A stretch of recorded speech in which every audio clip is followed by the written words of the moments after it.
Welcome back to The Floors. So the response to this series idea was very positive. I'm going to take it forwards. However, the responses were kind of a massive hodgepodge all over the place. Don't have a very well-defined topic for today. The next part will be on the subject of the Sunkwa Peak and the news story there. I discussed that over in that relevant space.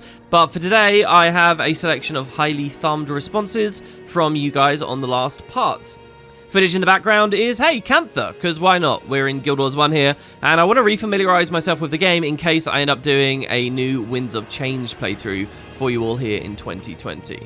So the first one comes from Moosh v Peets, who says, as to the Wizard's Tower, when you mentioned it, it struck me that the game's scope of conflicts and threats has expanded to such overblown, immense, unfathomable cosmic proportions that the prospect of a massive, mystical, levitating elementalist tower floating imposingly in the bay has become almost something one could feel quite blasé towards as a premise. Thanks to Path of Fire and subsequent story, giant floating constructions and grand magical works have become sort of matter of fact.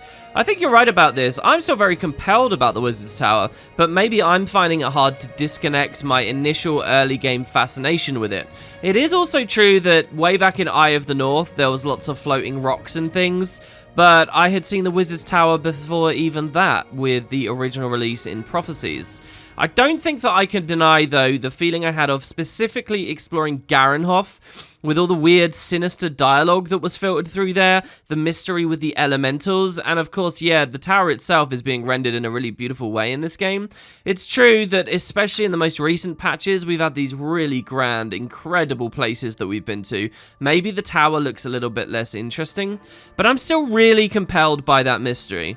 I don't think the story of this vampiric presence preying on a town has to be uninteresting just because it's not on an equivalent power level to the other plots we've had going on. In the previous part of The Floor, I talked a lot about this idea. How do we step down? How do we go to another scale of story? But I will note that even for the Wizard's Tower, I don't think you have to do that. My favorite idea for the Wizard's Tower is that it's a story to do with the Titans again. The Titans are a really cool part of this lore that have pretty much been abandoned since the Prophecies campaign. And you may say, well, that's justified because they were the threat in Prophecies, they were dealt with there. Nightfall did expand a little bit on their construction when we got to the Foundry of Failed Creations. And in Eye of the North, they did a really cool thing where they had this huge melting down, burned down forest that was a result of the activities of just a single Titan. So they've sort of glimpsed back to it, but as far as Guild Wars 2's concerned, I'd be hard-pressed to find a single mention of the Titans themselves. The idea that because the Titans are constructed through soul manipulation and soul torch and stuff, that the wizard within the tower is messing with advanced forms of minionmancy and playing with souls and constructs and elementals, eventually to try and create his own foundry, is really thrilling to me. In the past, I've liked the idea of the Wizard's Tower being implemented as a raid sort of place as well, so you can have like proper wings you go through, like the wings of this great mansion, and you climb to the roof, and on the roof you fight an actual Titan. But I don't really think, particularly these days, it has to be a raid. I'd love to see that even in Living World. I think the devs can do some really incredible stuff there, as they've been proving consistently since the back half of Season 3, right through Season 4 and to now. So I think we can do big things. The Titans are big stories. And yeah, the idea that it's floating on a rock, maybe that's not so cool anymore, but I think it still looks pretty. Tech Striker 1 says, with all this talk of the Deep Sea Dragon, has anyone taken a second look at the Lagos? Honor-based assassins organized into houses generally resembling humans and aquatic-based. Dragon-blessed Canthans, perhaps, like Aurene-blessed Kaith. I'm not sure about the idea that they're blessed. There is quite explicit story that they're moving around because of the activities of the Elder Dragons. There's a weird push-pull going on with the Lagos story in that they're meant to be the badasses of the oceans, right? And that doesn't pair too well with the idea of them also being refugees to an Elder Dragon we know nothing about. I think that chain does work in the situation where everything pivots around how bad and scary this Elder Dragon is, so even other badasses are running away from it. But with the Deep Sea Dragon just being a bit of a mystery, the devs, I think, are a little bit glossy about this stuff. In fact, that weird, we want you guys to think these guys are badasses, but we also want you to see that they're refugees thing might explain why there's been so little Lagos interaction over the years. Better to keep their appearances minimal so that this screen in front of them kind of obscures where we might suddenly not realize they're so badass anymore, which ultimately has to be the story, right? I mean, they haven't trumped the dragon, right? We're in a fun period with the game at the moment, knowing an expansion is coming out. People create all these fan arts and nonsense ideas and then try to pass them off as leaks. One such I saw the other day was suggesting that the Largos would become playable. So yeah, I've been thinking about them a bit. For what it's worth, I think even if you could make them playable and solve the whole, like, wing thing and the aqua breather thing and the fact that we have a backpack that makes us look like Largos at the moment, even if you could solve all of that stuff, I'm not sure we can fundamentally say this is a fun race to play as or just interact more with in End of Dragons. See, the thing about the Largos is we know almost nothing about them. ArenaNet are gonna have to build on that a lot. We've heard, like, references to their houses. We know that they like to take out these contracts, so to speak, and hunt their marks down. We've heard of this Tetios Compact, but that's it. So ArenaNet could give us amazing answers and embellishments and all that stuff, or they could kind of drop the ball. We just don't know. So I'm kind of 50-50 on the Largos really mattering that much in this expansion. The main reason I think we're talking about them a lot is because people like to think of water, because the water dragon, and also if they're in the unending ocean, we're kind of sailing over where they live. It'd be interesting to have like a purely aquatic map dumped out there, a bit like how Dragonfall was dumped in the water. But it is truly water, and maybe there's some kind of Largo city there or something. That'd be nice. There's just so many things that this expansion could do, and we live in the real world where there's this budget and there's this development time that we have to think about. I don't want ArenaNet to gloss over something. I've got a video coming up soon where I'll talk a bit about the Hall of Heroes that was going to be a part of Path of Fire, and they rightly, in my opinion, chose to cut that section because it would have been glossed over. I don't want to see them gloss over stuff. A nice response here. Jer van Distelts takes me up on my challenge and debates the necessity or importance for having actual guild wars in the story. So he says, Guild Wars, the main argument for why a story revolving around the guilds fighting each other is compelling is that it presents a very clean break from the epic cosmic story ladder that the franchise has climbed since Prophecies. Instead of grander and grander, Tyria collapses into chaotic anarchy, petty conflicts between small bands of heroes. It moves the narrative to something more local, more small scale, less gargantuan, but more personal. It's about you and your small group of friends and perhaps some NPCs, not nations, empires, deities, and archaic lizards, but something more relatable. I can understand why that's appealing. Here's the issue. This requires a change of playstyle and storytelling. To be believable, the story would have to be accompanied by more dynamic, PvP-oriented open world like New World. That will never happen because it already exists in a creative form, World vs. World, and would kill that player base. At face value, it seems fun. I was a big fan of PvP, blah, blah, blah. He talks about PvP. So, there's a lot I've got to respond to here. First of all, I think that's complete folly. No, they don't have to make this game's PvE an open world PvP experience just to be able to effectively tell the story of the Guild Wars. Let's say a fourth Guild War kicks up. They don't have to affect the gameplay or their core tenets and ideas for what PvE should look like. That's nonsense. Give me one reason why they should. Yeah, maybe that would be in a really cohesive product built from the ground up, like a nice thing to include, but ArenaNet wouldn't have to do that. I would never argue that we can't do the Guild Wars just because there's no such thing as open world PvP. That's crazy. However, your main thrust that this is actually a cool storyline because it can be a bit more personal, I do totally stand with. I do think that the idea of once the Elder Dragons are gone, we have an abundance of magic and now we see conflicts about that magic is really good. And in fact, we kind of have precedent for that in the lore already.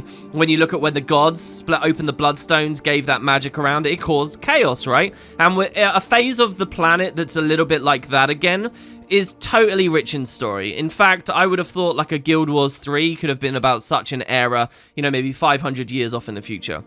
It's kind of fantasy tropey. I specifically remember finishing Divinity Original Sin 2 a couple of years ago when that came out, and kind of based on how you go through the game, that can be very much what that story becomes about. But I do think it works. All of that said, I asked to justify why it has to be the Guild Wars. And I don't see why an abundance of magic or conflicts over resources have to necessarily be labeled as the Guild Wars or whatever. Let's take a timeline where Joko survived Season 4. We go off to defeat all the dragons, Joko's gained a ton of power, and there you have a conflict between sentient races on the planet over magic or whatever territory. You don't necessarily have to call that a Guild War, do you? What, just to satisfy the title? I'm trying to show you that this is all arbitrary. And here's another funny thing to respond to. In your comment, you seem to think that the Guild Wars means we'll get like these small bands of groups fighting against one another, which is totally fair because, again, you're probably just thinking about the name Guild Wars. You think about, you know, bands of maybe 10 to 50 sized people. Well, in fact, in the Guild Wars lore, the idea of the Guild Wars are international conflicts and are, you know, massive armies slugging it out against one another. And yeah, there's like this tenuous line linking the idea that guilds fight for the nations, but they band all together into massive zergs in these huge conflicts that are, you know, defining enough that they're being recorded in the annals of history. So if we're talking about going back to the Guild Wars, or the game needs to have Guild Wars, surely there's some suggestion that we're talking about Guild Wars on the scale that the lore does at least tamper with. So, yeah, if this is confusing and seems all like nonsense as you listen to my response right now, good, because that's how I want you to feel about it. It's just a title, and yeah, I grant you, a stupid title, a misnomer for this franchise that seems to be carrying it around. I've made the argument that Guild Wars 2 should have just been called Tyria, but obviously for branding reasons and recognition amongst the original player base, they didn't do that. I mean, hell, if we even look at the gameplay and the philosophies and stuff at play, how different the products are, there's any number of reasons why, realistically, this game should have a totally different name to Guild Wars. Even Guild Wars 1 was only really, in the real world, actually called Guild Wars 1 because of its early PvP emphasis that was dropped, and they tacked this bit of lore on instead. But way back then, ArenaNet was called Trinity, by the way. They renamed the company. Maybe they should have renamed the game at some point too. But they didn't, and here we are, 15 years later, talking about Guild Wars, when it really doesn't mean anything. I love this response, though. Thank you so much for sending it in. Lots of fun. Targus Sirius comes in with an X. So I already asked you this on Patreon, but I feel this question is perfect for this format. We all know that the personal story and open world progression is in need of some sort of overhaul. I was thinking that this expansion pack is a chance for some of our problems to go away. If ArenaNet was smart, they would create a new race or starting area that skips past the core story, or do similar areas to what Blizzard have done on multiple occasions with new classes like the Death Knight and the Demon Hunter. I think we in the community should be positive to something like this, as it needs to be done right. It's the only way the game can be more approachable for people. I of course see the difficulties. For one, how do they do this without putting the approachable way behind the paywall? Can this exist together with the free-to-play edition? And can they do something absolutely radical like making areas of Cantha available for free-to-play? In addition, I think it needs to be said that Guild Wars 2 is probably harder to get into when expansions launch than when Guild Wars 1 campaigns were. The expansion packs of Guild Wars 2K is much more to the veterans and too little for new blood. On your closing statement, I agree completely. I think that there's multiple problems going on here. First of all, that the core experience is not populated enough or entertaining enough to really get a high enough proportion of new players through it, still enthusiastic about the game, and then out into the new stuff, finally trickling into World vs. World, finally trickling into PvP, finally trickling into Fractals and beyond. It's too small of a proportion because the core stuff is too long, and I don't necessarily think good enough. Particularly the player population shifting away from there is a bigger facet than I think most people give credit to. I also think that, yes, for the people who choose to skip all of it and go straight into the expansions, they're gonna struggle because you are right. They do cater a lot more to the vets than you think. A few days ago, a friend of mine linked me to a random stream on Twitch of a girl playing with like 3 viewers, and she was a genuine noob, had just started playing in 2020, and it was an amazing insight into how slowly and carefully and gradually people learn elements of the game. I often cry that the core story and the open world experience is just not challenging or interesting enough, but for actual noobs, for people who are even unfamiliar with MMOs and stuff in particular, but not exclusively, it is appropriately placed. You take a player like that and dump them on the airship before Path of Fire, ask them to deal with those early Forge with all the fire and animations going on everywhere. You put them in a situation where suddenly They have 10 skills with a weapon swap up to 15, plus God knows how many F skills, which, by the way, as more elite specs have come out, have like crept up in number. You give them all these buttons, they're going to be completely alienated. Not to mention the 18 traits and so on. I cannot imagine a genuine noob, unsupported by a community, jumping into Path of Fire and being told, oh, you know, they go to Lion's Arch somehow, right, through the Asura Gate, and they're told, oh, go get your mounts, and they want the mounts because they bought Path of Fire when they got into the game, and they knew that mounts was one of the big selling things, so they go for their mount, they get on the airship. I cannot imagine people like that actually having a good experience. Trust me, whatever you're imagining people are like when they first start playing this MMO, you're probably overestimating what they're capable of. So, we come back to Guild Wars 2's big problem. How do they retain more fundamentally new people? How do they make this obstacle feel smaller? And we don't even have to look at all the other issues with core and going through early living world stuff like the gem paywalls, which is what most people are preoccupied with, and I actually don't think matters, particularly around an expansion release. And, you know, the story issues with skipping out on Living World Season 1. How do they get more people? There's two ways. One is to really look back at core, push the rewards that are in core for the established player base to get the population back, look at the daily system, look at the weekly system, look at monthlies even if they want, to really spread and filter people around. They've done stuff sort of like this in the past with, I view like the mentoring system and adding the apples to the game as an update that was really angling for these lines. But then, ideally, they'd want to go back and make all that personal story stuff more enjoyable to play, a little bit closer to what we've been experiencing since Season 3. In an ideal world, all these personal story steps would actually be introducing you to important mechanics, like special actions and being able to jump over certain shockwaves, and how break bars work, and conditions to pay attention to, like, if you've got weakness on you permanently, you could teach them in a personal story step, hey, condition cleanse is good because it's getting rid of weakness, and they could learn all these things. The personal story is something like 50 to 60 hours of not teaching you anything, and that is its greatest crime, even if its entertainment, you know, facilities are also rather weak. So ArenaNet could do that. They could go through all of that, and many times I've advocated for that in the past. In the real world, though, I think the most realistic solution is to have a new expansion that adds a new race. Now, I've talked about this a few times. Even on the last response to the floor, I had someone say, well, hold on, isn't a new race just a skin? You know, it doesn't really affect gameplay in any way. You have to remember that doesn't matter for totally new people coming in. What new people are looking for is a sense that there's other noobs around them, that there'll be a population around them, and everyone's back to this starting point. To a certain degree, you will never have that with Guild Wars 2 unless they delete the whole Tomes of Knowledge bloat that everyone has, and all the birthday tomes and scrolls that people have, which ArenaNet will never do. But you can at least get like a batch of brothers and sisters at the same time coming in and progressing up. This could have happened with the Revenant, and I guess in part it might have, except that because that was a profession, all these people were split across the 5 starting areas, didn't necessarily interact or find each other very much, and of course, Heart of Thorns was bundled with a level 80 booster. I'll come back to that in a second. If we take End of Dragons, we have one new starting race, with one new city and some leveling stuff that is quicker than all of the 50 to 60 hours to do the core campaign, but is higher entertainment value and actually teaches you stuff as you go, then introduces people to the current expansion story over a period of maybe 10 to 15 hours, if maybe less. I don't know how crunched they'd be for this, but if you're looking at a window of time like that that actually teaches people stuff as they go through it, now I think Guild Wars can retain people. So those are the two big solutions to me. One is that they actually revamp everything, not realistic. Two is with an expansion like End of Dragons or any of the other ones. All of the expansions should do this, really, I think. I mean, hell, Path of Fire could have had the opportunity to play as an Awakened or something. A new starting area with a new race. It's just cosmetic. It's not adding more complexities and so on. Let the elite specializations and the masteries do that. But this is an avenue for people to get into the game, and it properly progresses them through.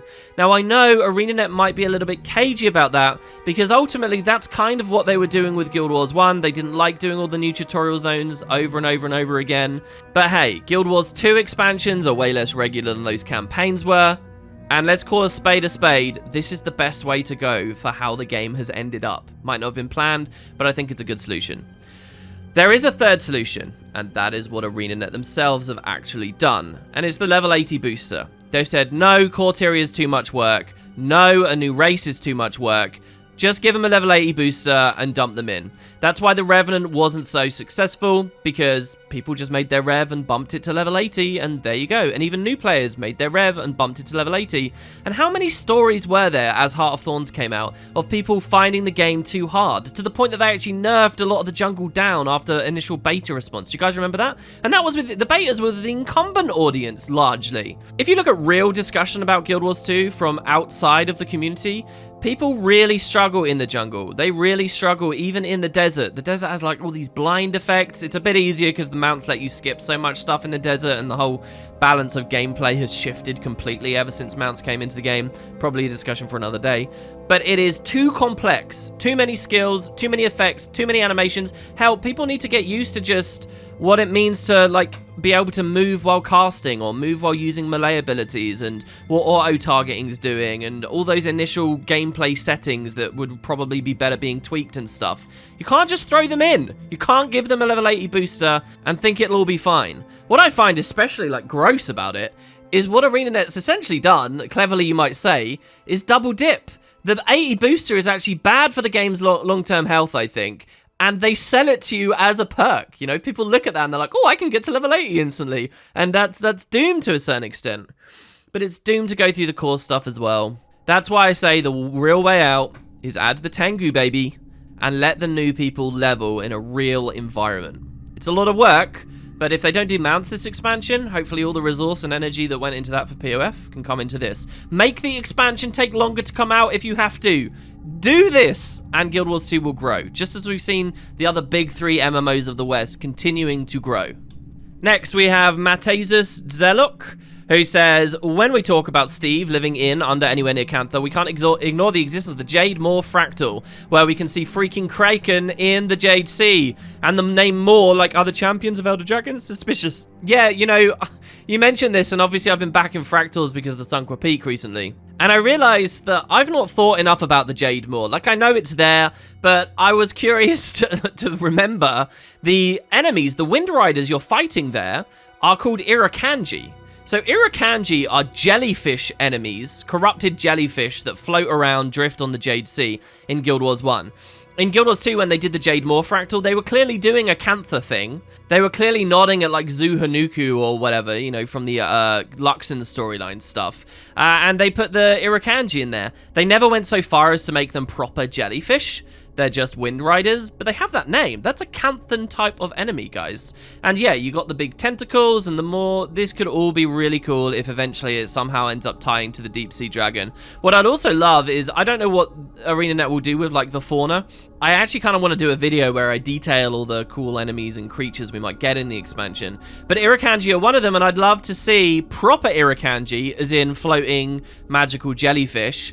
And then they update the Jade Moor Fractal and swap the Wind Riders to what they're actually meant to be. That would be really good, right?